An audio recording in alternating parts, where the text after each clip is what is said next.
Assalamualaikum warahmatullahi wabarakatuh. Selamat pagi. Bersama saya dalam channel dusuntua.com. Jadi pada pagi ni saya nak share sedikit pengalaman saya untuk buat combiner box untuk panel solar yang saya dah pasang sebelum ni. Jadi untuk fasa kedua ni saya nak terangkan sikit lah apa yang sebab pada saya punya combiner box ni. Okey, ni lah untuk saya dah pasang sebelum ni. Dalam video sebelumnya saya dah pasang dua panel solar berkapasiti 320 watt lah satu panel. Jadi daripada atas sana, okey, daripada bumbung turun ke bawah saya ada buat sambungan secara paralel ataupun selari. Jadi ada 4 lah kabel yang turun, positif negatif ni yang untuk satu panel, dan ni yang panel yang kedua lah. Okey, jadi ada 4. Jadi sambungan saya ni dia punya voltage dia sebanyak VOC dia 38. Jadi dia turun Vmax dia dalam 32 volt. Jadi dia combine, ini adalah fuse. Okey, dalam ni walaupun dia tulis 32, ni cuma housing saja. Dalam dia ialah 15 lah dia punya kapasiti fuse dia. Jadi fuse ni penting untuk jaga keselamatan kita punya kabel lah. Dia anything happen, kalau dia tiba-tiba lintas pintas, dia akan mati kat sini lah. Okey, ini positif, ini positif, dua-dua masuk, ada fuse. Okey, masuk kepada combiner. Ini combiner untuk combinekan antara dua kabel ni. Jadi positif, ni adalah negatif kat sini, negatif. Jadi yang keluar ni adalah positif, ni adalah negatif.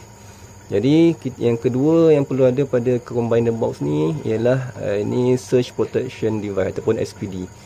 Ini penting sebab bila kita bermain dengan DC ni, dia kabel yang panjang ni akan menyebabkan spike ataupun surge disebabkan oleh persekitaran, terutamanya disebabkan oleh lightning lah ataupun petir. Petir ni dia ada menyebabkan cas-cas tu dia kacau sikit lah kabel ni. Jadi kemungkinan untuk dia spike ataupun kemungkinan untuk dia merosakkan kita punya panel dan untuk merosakkan kita punya letak amat tinggi. Jadi kita perlukan setiap pemasangan mesti ada SPD ni. Tengok dia ni lah, dengan kapasiti dia ada dia detail ni. Saya tak boleh nak terangkan kat sini, selampau banyak yang kena terangkan. Tapi perlu ada SPD dan perlu ada satu lagi ialah isolation ataupun isolator lah, ataupun kita panggil DC breaker. Ni khas untuk DC, macam dia tulis kat sini 1000 volt DC. C40 ni maksudnya current sampai dia boleh handle sampai 40 ampere current lah. Jadi saya punya dua panel ni cuma satu panel dalam 10 ampere maksimum, ni dua panel dalam 20 ampere lah. Sebab cadangan hari tu nak pasang dalam 3 panel, cuma bajet tak apa nak cukup, jadi boleh pasang 2 panel dulu. Jadi ni lah isolator lah. Ini perlu ada untuk kita on off kan kita punya DC voltage lah. Kita tak boleh nak pakai switch biasa sebab nanti dia tak boleh nak handle berapa banyak current yang akan mengalir dalam kita punya kabel.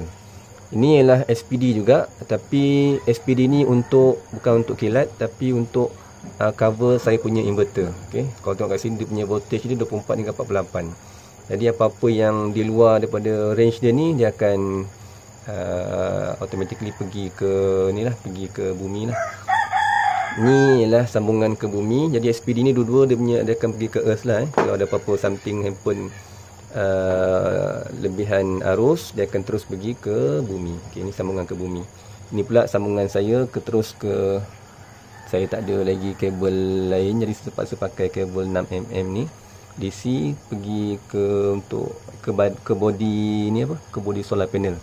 Okey, jadi yang lebihnya ni akan masuk pergi ke grounding ke rumah biasa pun boleh, tak ada masalah. Kalau nak buat baru pun lagi baik sebab kita punya discharge ni lebih banyak kepada lebih banyak ataupun untuk kilatnya sambar lah. Jadi bila kilat ni dia mungkin dia charge dia lebih tinggi. Jadi lebih baik sebaiknya gunakan ataupun earthing yang lain lah. Jangan dikombine dengan bumi rumah ataupun kabel bumi rumah yang biasa. Jadi sekadar ni untuk makluman perkongsian bersama. Jadi walaupun benda ni agak simple, tapi kalau kat internet dijual tu dengan harga yang sangat mahal lah. Sebab tu saya cadang buat sendiri. Kita buat research. Saya tengok satu set kalau dekat Lazada, Shopee dijual lebih kurang 1,500. Agak mahal lah, 1,500. Jadi kalau ini harga dia mungkin tak sampai RM200 ke kalau kita buat sendiri benda ni. Kita beli sendiri satu-satu daripada China ataupun daripada Shopee ke Lazada, dan kita combinekan sendiri. Rumah ni dalam RM12. Ni rumah housing DB biasalah, untuk electrical biasa. Jadi kita dapat jimat banyak lah untuk benda yang kita nak buat secara DIY ni tanpa kita beli daripada kedai lah. Jadi sistem ni yang keperlukan ialah daripada solar panel, positif negatif, masuk ke fuse, masuk ke combiner. Kalau dia buat secara ni lah, selari parallel okey. Jadi kemudian masuk ke SPD, lepas tu baru masuk ke dia punya isolator. Okey, daripada isolator ni nanti baru keluar pergi ke kita punya inverter kita. Kalau kita nak pakai inverter lah, kalau nak pakai mungkin direct ke kegunaan yang lain tu boleh juga difikirkan lah. Jadi sekian dulu untuk perkongsian combiner box untuk photovoltage punya solar. Ini kita buat untuk keselamatan rumah. Jangan kita buat sambung terus solar direct pergi terus ke inverter. Boleh juga, dia akan hidup juga. Cuma dari segi security dan keselamatan dia tak adalah, akan menyebabkan mungkin kemalangan ataupun something happen bila mana tak ada pemutus litar di kita punya sistem lah. Jadi sekian dulu untuk perkongsian pada pagi ini. Harap dapat memberi inspirasi kepada tuan-tuan untuk membuat solar secara DIY. Benda ni agak mudah, tak ada complicated sangat.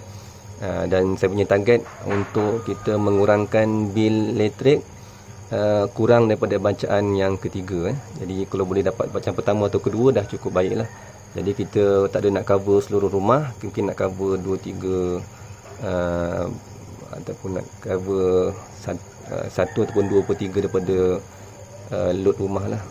Jadi diharapkan dengan ini dapat merendahkan sikit lah bil bulanan TMB ni lah. Jadi sekian dulu. Jangan lupa share dan subscribe channel saya dusuntok.com.